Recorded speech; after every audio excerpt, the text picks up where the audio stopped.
Ada kalanya cinta tidak datang dalam bentuk sempurna yang kita bayangkan, bukan dengan wajah berseri dan jalan yang selalu terang.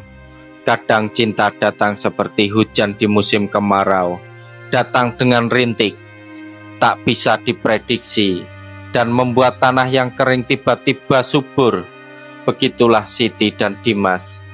Mereka bertemu bukan karena mereka sempurna, tapi karena mereka belajar menerima ketidaksempurnaan itu sebagai bagian dari kisah mereka yang saling melengkapi. Siti hidup dengan bayang-bayang masa lalu yang tak pernah benar-benar bisa ia lepaskan. Di matanya, di dunia ini kadang terasa begitu tajam, seperti serpian kaca yang membekas di kulit. Tak terlihat namun menggores. Ia terbiasa sendiri, tak pernah mengandalkan siapapun, karena kepercayaan telah lama runtuh dalam hidupnya. Cinta baginya adalah sebuah jarak yang terlalu jauh untuk didekati, dan harapan hanyalah kenangan yang kabur. Dimas di sisi lain adalah pria yang membawa beban kesendirian dalam bentuk yang lain. Ia tidak pernah tahu bagaimana cara membuka hati tanpa merasa cemas. Setiap pertemuan selalu membuatnya mempertanyakan dirinya sendiri. Apakah ia cukup untuk memenuhi ruang yang kosong dalam hidup orang lain? Ia sering merasa seperti puzzle yang hilang potongannya. Ada bagian dari dirinya yang selalu kosong. Meski ia mencoba menyusun kepingan-kepingannya, mereka berdua dengan segala luka dan kekurangan masing-masing bertemu bukan dalam pencarian kesempurnaan, tetapi dalam keputusasaan yang tak terucapkan. Mereka berdua hanya tahu satu hal, bahwa mereka terlalu lelah untuk terus menanggung beban ini sendirian.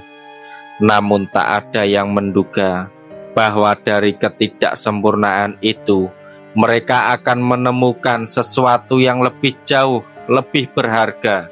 Siti pertama kali bertemu Dimas dalam sebuah acara yang tak direncanakan, sebuah seminar yang ia hadiri dengan harapan untuk menghindari kebosanan.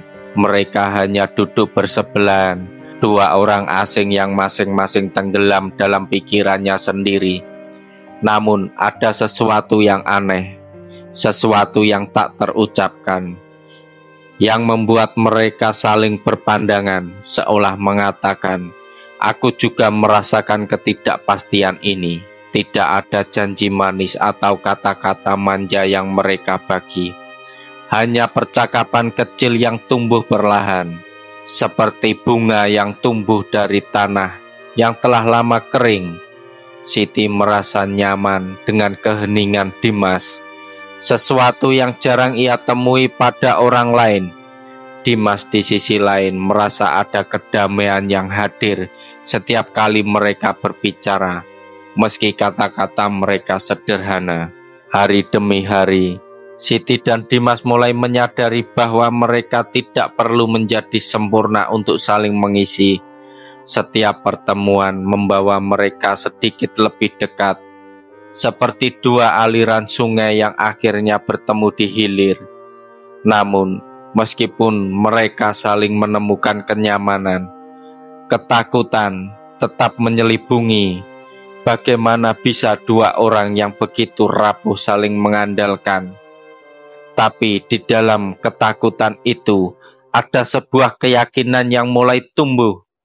Mungkin kita tidak harus sempurna, tapi saling menerima. Masa-masa sulit datang seperti badai yang tak terduga.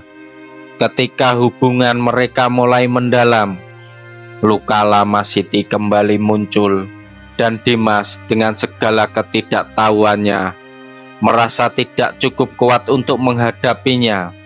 Siti mulai menarik diri, membiarkan jarak tumbuh di antara mereka, karena takut jika ia terlalu dekat, luka-lukanya akan terbuka kembali.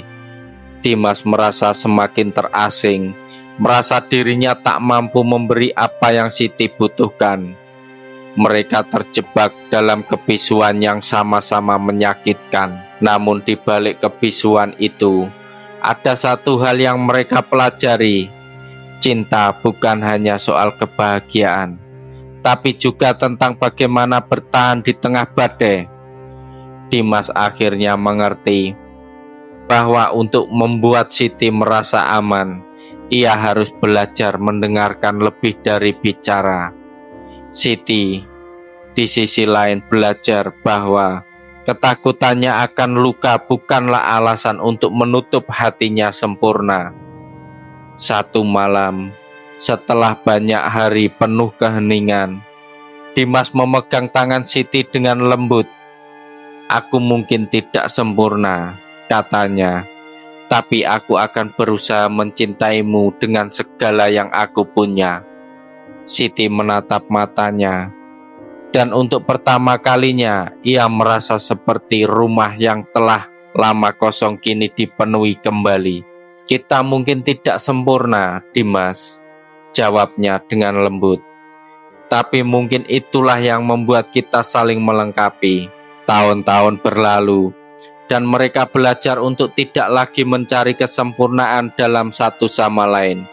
Cinta mereka bukan tentang seberapa sering mereka tertawa bersama atau seberapa besar hadiah yang mereka beri.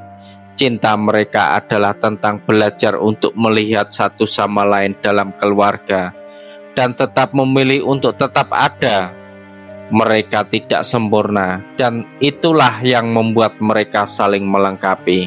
Dimas kini tahu bahwa cinta bukanlah tentang menyembuhkan luka orang lain, tetapi tentang menemani mereka melalui proses itu. Siti mengerti bahwa tidak ada manusia yang sempurna, tetapi seseorang yang menerima ketidaksempurnaan kita adalah hadiah terbesar. Mereka tidak lagi merasa terintimidasi oleh kenyataan bahwa mereka memiliki banyak kekurangan. Sebaliknya, mereka merayakan kekurangan itu karena di sanalah cinta mereka tumbuh. Suatu hari, saat senja menyapa, Siti dan Dimas duduk di teras rumah kecil mereka, berbicara tentang masa depan yang penuh ketidakpastian. Namun kali ini mereka tidak merasa takut. Mereka tahu apapun yang akan datang, mereka miliki satu sama lain untuk saling melengkapi, dan itu sudah cukup.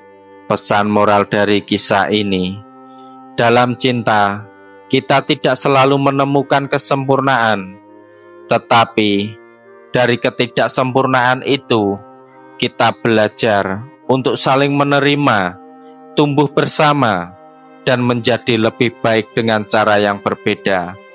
Siti dan Dimas mengajarkan kita bahwa yang terpenting dalam cinta seberapa sempurna kita di mata orang lain, melainkan seberapa besar kita saling melengkapi dan mendukung satu sama lain, meski dalam keterbatasan. Cinta yang sejati adalah cinta yang tidak takut untuk menerima kekurangan dan terus tumbuh bersama meski penuh dengan rintangan. Jangan lupa kasih like, komen, dan share ke teman-teman kalian. Dan pastinya subscribe untuk konten-konten cerita seru berikutnya.